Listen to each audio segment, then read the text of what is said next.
హిమల్ herbal YouTube channel స్నేహితులకు నమస్తే. మునగాకు సోపు తయారు చేయడానికి కోసము ఈరోజు ఈ యొక్క కావలసినటువంటి మొత్తం అన్నీ కూడాను మనము ఈ విధంగా సిద్ధంగా ఉంచుకోవాలండి. ఈ యొక్క వాటర్ను మనము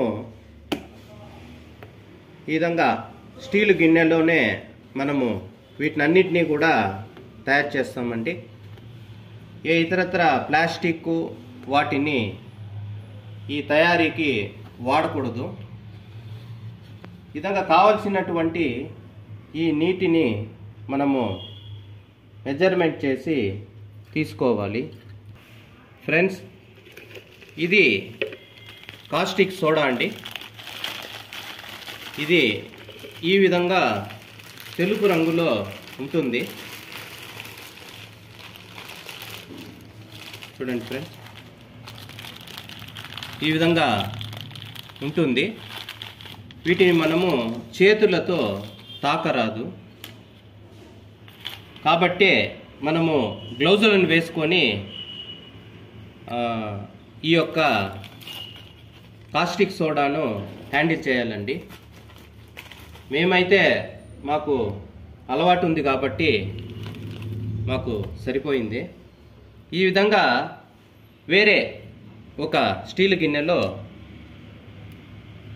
ఈ యొక్క కాస్టిక్ సోడాను మనము మెజర్ చేసుకోవాలండి.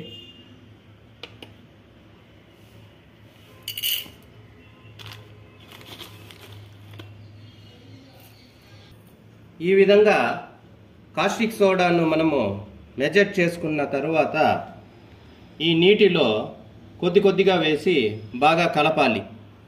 ఈ కలిపేటప్పుడు బాగా గాలి ప్రసరించే చోటున ఓపెన్ ప్లేస్ ఇంటికి బయట ఈ విధంగా కలుపుకున్న తర్వాత ఇది వేడి చెందుతుంది.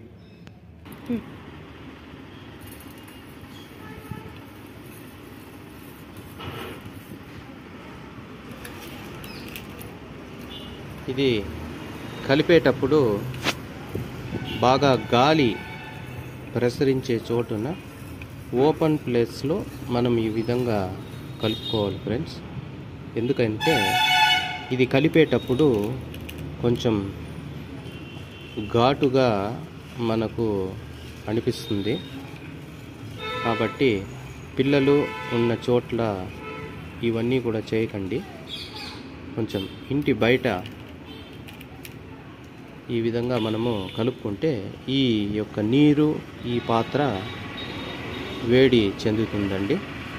అంటే మనం చేసేటువంటి ఈ యొక్క సబ్బులు అన్నీ కూడాను న్యాచురల్ ఆర్గానిక్ సోప్సే.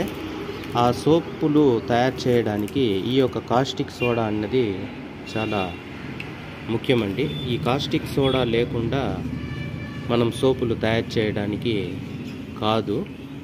అంటే ఇది కూడాను మనకు ఈ కాస్టిక్ సోడా అన్నది ఇది కెమికల్ కాదండి. కొంతమంది ఇది కెమికల్ అని అనుకుంటారు. ఇది ఒక సాల్ట్. ఈ యొక్క కాస్టిక్ సోడా సాల్ట్ అనేది మనకు సముద్రాల నుండి కూడాను తీస్తారు. అదేవిధంగా ఇది బొగ్గు ఇట్లా వాటిలో కూడాను చాలా వరకు తీస్తారండి. మనం ఇంట్లో వాడే వంట ఉప్పు లాంటిదే అండి ఇది కూడాను. కాబట్టి ఇది కెమికల్ అని మనం అనుకోకూడదు.